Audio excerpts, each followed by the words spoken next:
विष्णु के नरसिंह अवतार को कौन नहीं जानता, जिन्होंने अपने भक्त प्रहलाद की रक्षा के लिए यह अवतार लेकर हिरण्यकश्यप को दंड स्वरूप मृत्यु प्रदान की।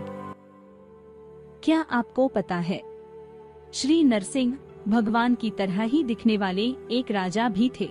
शायद आपको नहीं पता होगा, इसलिए इस वीडियो के माध्यम से आज हम आपको बताएंगे कि वे राजा कौन थे, किस वंश से थे और उनके इस भयानक रूप के पीछे क्या रहस्य था। अगर आपको यह जानना है तो इस वीडियो को अंत तक देखें।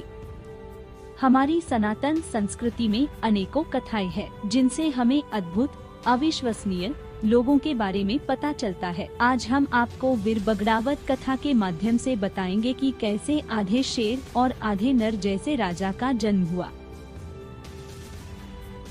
गुर्जर बगड़ावत वंश राजस्थान के लोकप्रिय व शक्तिशाली वंशों में से एक था। बगड़ावत नागवंशी थे। भगवान देवनारायण का जन्म भी इसी वंश में हुआ था। दुर्भाग्य से वर्तमान में बहुत ही कम लोग इस वंश के बारे में जानते हैं।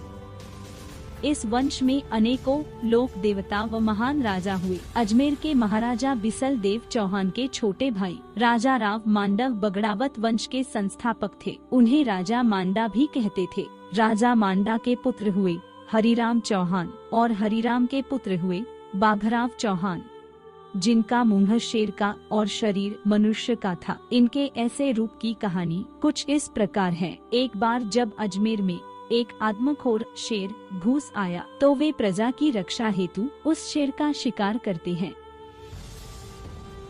हरिराम चौहान ने अपनी तलवार से उस शेर का सिर काटकर अपने हाथ में लिए पुष्कर घाट पर अपनी लहू लगी तलवार धोने जाते हैं। पुष्कर घाट के निकट ही लीला सेवड़ी नामक एक ब्राह्मण कन्या रहती थी,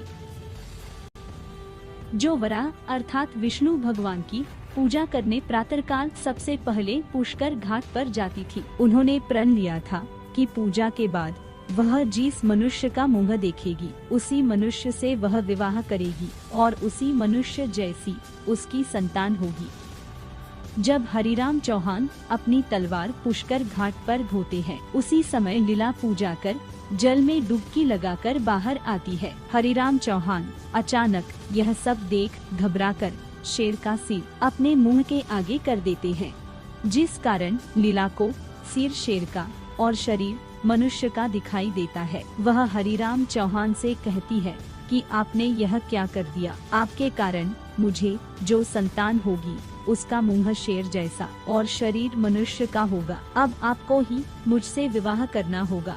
लीला ब्राह्मणी के साथ हरिराम चौहान विवाह के लिए तैयार हो गए। फिर विवाह के बाद उनके घर पुत्र ने जन्म लिया, जिसका सिर शेर का और शरीर मनुष्य का था, जिसका नाम महाराज बिसल देव द्वारा बाघराव रखा गया। तो दोस्तों, यह कहानी थी राजा बाघराव चौहान के जन्म की, जो नरसिंह भगवान की तरह आधे नर और आधे शेर थे। यह पहला भाग था। आगे आप जानेंगे कि कैसे बाघराव चौहान के बाद बगड़ावत वंश का उदय हुआ और कैसे विष्णु भगवान ने श्री देव नारायण अवतार लिया। इसलिए चैनल को सब्सक्राइब करके घंटी को दबा दे ताकि आपको अगली वीडियो की जानकारी मिल सके।